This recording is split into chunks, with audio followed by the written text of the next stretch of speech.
Hello మీరు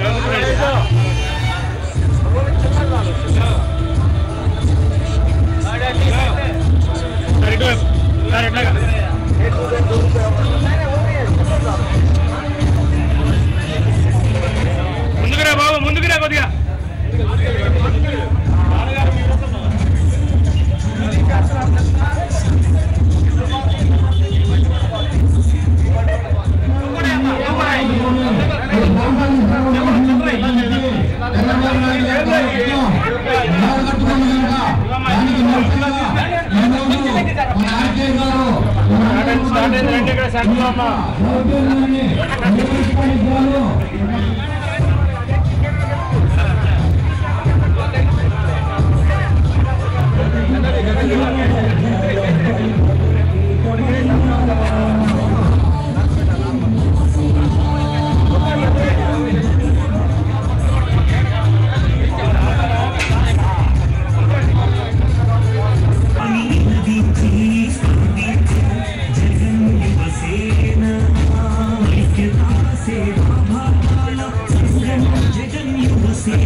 రాజధాని ప్రాంత ప్రజానీకానికి గవర్నమెంట్ రోడ్లు పెట్టి పెద్ద పెద్ద రోడ్లు మన బతుకుల్ని నాశనం చేయడానికి పూనుకుంటుందని చెప్పి మనసారా కోరుకుంటున్నాం.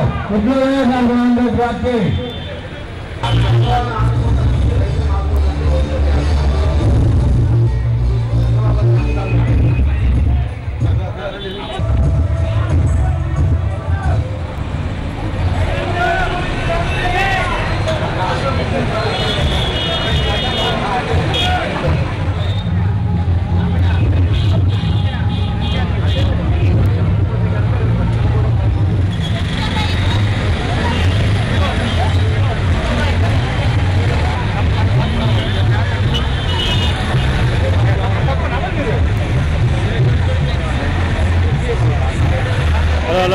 హలో సార్, కొద్దిగా సైడ్ రండి sir. Hello sir,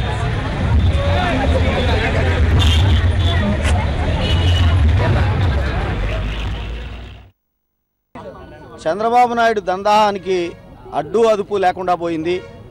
Chandrababu Naidu పూర్తిగా రియల్ ఎస్టేట్ వ్యాపారం కోసమే ఈ రాజధానిని అడ్డం పెట్టుకున్నాడు.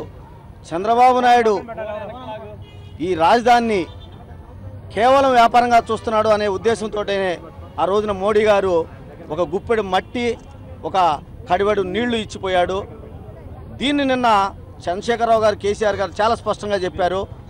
చంద్రబాబు నాయుడుది పూర్తిగా వ్యాపార ధోరణి కాబట్టి ఎవరు సహకరించలేదు ఆయనకి. మేము సహకరిద్దామని అనుకున్నా కూడా మేము తప్పుడోళం అవుతాము అనే ఉద్దేశంతో మేము చేయలేదు అని చెప్పి చెప్పడం కూడా నేను చూసాము. చంద్రబాబు నాయుడు యొక్క నిజ స్వరూపం పూర్తిగా రాజధాని విషయంలో ఇక్కడున్న ప్రజలందరూ కూడా తెలుసుకున్నారు. ఎందుకంటే ఆ రోజున చంద్రబాబు నాయుడు అధికార దాహం కోసం పిల్లనిచ్చిన మామనే వెన్నుపోటు పొడిచి చంపేశాడు. ఈ రోజున అధికారాన్ని కట్టబెట్టినటువంటి ప్రజల్నే రాజధాని ముసుగులో అన్యాయంగా వెన్నుపోటు పొడిచాడు. మేము ల్యాండ్ పూలింగ్ స్కీమ్తో రాజధాని కడుతున్నాము, మాకు సహకరించండి అని చెప్పేసి తాడికొండ, మంగళగిరి ప్రాంతాల్లో ఉన్నటువంటి ప్రజానికాన్ని, రైతుల్ని, కూలీల్ని అందరినీ కూడా బెదిరించినప్పటికీ, భయపెట్టినప్పటికీ చంద్రబాబు యొక్క వ్యాపారాన్ని తెలుసుకున్నటువంటి ప్రజలెవరూ సహకరించకపోయిన రోజుల్లో పోలీసుల్ని, అధికారుల్ని అడ్డం పెట్టుకొని కేసులు పెట్టి 33,000 ఎకరాలు సేకరించామని చెప్పుకున్న చంద్రబాబు నాయుడు నిజాలు మాట్లాడమని చెప్పండి. ఈ రోజున కేవలం 20,000 ఎకరాలకు మాత్రమే కౌలు చెక్కులు తీసుకోవడం జరిగింది. రైతన్నలందరూ కూడా వెనక్కి వెళ్ళారు. పొలాలు తీసుకునే టైంలో గ్రామంలోని ఇల్లు, వీధి వీధి, బజారు తిరిగినటువంటి నాయకులు, అలాగే మంత్రులు, ఎమ్మెల్యేలు, ఎంపీలు అందరూ కూడా గ్రామస్తులకి, ప్రజలకి, రైతులకి, కూలీలకి వాగ్దానాలు చేశారు. మీరు పొలాలు ఇస్తే చాలు, మేము మీ ఇళ్ల జోలికి రాము, గ్రామ కంటాల జోలికి రాము, మేము మీ గ్రామాల్లోనే మీకు స్థలాలు, వాణిజ్య స్థలాలు, నివాసయోగ్యానికి ఇళ్ల స్థలాలు ఇస్తామని చెప్పినటువంటి నాయకులు, మంత్రులు మొత్తం కూడా ఈ రోజున మాట తప్పారు. మేము మీకు గ్రామాల్లోనే ఇళ్ళు ఇవ్వము, వ్యాపార స్థలాలు ఇవ్వము, దిక్కుండ చోట చెప్పుకోండి అని చెప్పేసి చెప్పినటువంటి మంత్రులందరూ కూడా చంద్రబాబు నాయుడు లేడు అనే సాగుతోటి నిన్న CRDA commissioner Chandrababu Naidu Davos వెళ్ళిన సమయంలో ఇక్కడ మాస్టర్ ప్లాన్ యొక్క ముసాయిదాని ప్రకటించడం జరిగింది. ఆ ముసాయిదాలో చాలా స్పష్టంగా సిఆర్డీఏ ప్రాంతం మొత్తాన్ని కూడా 9 జోన్లుగా చేసుకుంటూ దానిలో తెలుగుదేశానికి సంబంధించినటువంటి మంత్రులు, ఎమ్మెల్యేలు, ఎంపీలు ఎక్కడైతే వాళ్ళు బినామీలతోటి స్థలాలు, వందలాది ఎకరాలు పొలాలు కొన్నారో ఆ ప్రాంతంలో వాళ్ళ యొక్క వాణిజ్య అవసరాలకి సరిపోయినటువంటిగా ఆ జోనుల్లో పెట్టుకొని కేవలం కొండవీటి వాగు ముంపుకు గురయ్యే ప్రాంతాల్లోనే రైతులకి, పేదలకి, కూలీలకి మేము ఇస్తామని చెప్పి జోన్లుగా కేటాయించి దాని తర్వాత ఏ గ్రామాలైతే రాజధానిని అడ్డం పెట్టుకొని చంద్రబాబు నాయుడు వ్యాపారం చేస్తూ ఉన్నాడో, రియల్ ఎస్టేట్ వ్యాపారం చేస్తూ ఉన్నాడో అని గ్రహించినటువంటి గ్రామాలని లక్ష్యంగా చేసుకుని సిఆర్డీఏ కమిషనరు సింగపూరు ప్రైవేటు సంస్థల్ని అడ్డం పెట్టుకొని వీళ్ళే ఇక్కడే కూర్చొని మాస్టర్ ప్లాన్ను తయారు చేసి ఆ గ్రామాల్లోంచి రైతులు, పేదలు, సామాన్య ప్రజల ఇళ్ల మీదగా 120 అడుగులు, 180 అడుగులు, 220 అడుగుల యొక్క రోడ్లు వేస్తూ ముసాయిదాన్ని ప్రకటించిన తరుణంలో చాలా స్పష్టంగా చెప్పారు. రైతులందరూ తిరగబడ్డారు, గ్రామస్తులందరూ తిరగబడ్డారు.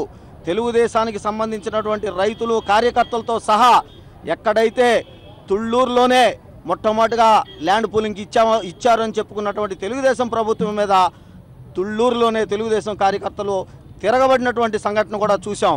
ఇవన్నీ గ్రహించినటువంటి అధికారులు, తోక ముడిచినటువంటి మంత్రులు, ఎమ్మెల్యేలు అధికారులు అడ్డం పెట్టుకొని గ్రామాల్లో సిఆర్డీ అధికారులు సభలు ఏర్పాటు చేసి మీకు ఏమన్నా అభ్యంతరాలు ఉంటే చెప్పండి, మేము ఈ రోడ్లను తీసేస్తామని చెప్పేసి ఆ రోజున ఇక్కడ అబద్ధపు వాగ్దానాలు చెప్పి గేదె చేలో మేస్తే దూడ గట్టును మేసిద్దా అన్న చందాన చంద్రబాబు నాయుడికి పేరు చెప్పుకొని వీళ్ళందరూ కూడా ఆ రోజున తప్పుకొని చంద్రబాబు నాయుడు సింగపూర్ వెళ్ళి ఇక్కడికి తిరిగి వచ్చిన తరుణంలో నిన్న చంద్రబాబు నాయుడు గారు మీడియా ముందే చాలా స్పష్టంగా చెప్పారు, మేము మీకు ఇళ్ళు ఆ గ్రామాల్లో ఇవ్వము, గ్రామ గంటలు మేము తేల్చము, మేము ఈ ఇళ్ల స్థలాలు ఏవైతే రోడ్లు పోతా ఉన్నాయో వాటిని మేము తొలగించి తీరుతాము, మా రోడ్ల యొక్క ప్లాన్ను మేము ఎట్టి పరిస్థితుల్లో మార్చమని చెప్పేసి చెబుతూ ఇళ్ల స్థలాలు అడుగుతున్న వాళ్ళని, పొలాలు ఇచ్చినటువంటి రైతన్నలు అందరినీ కూడా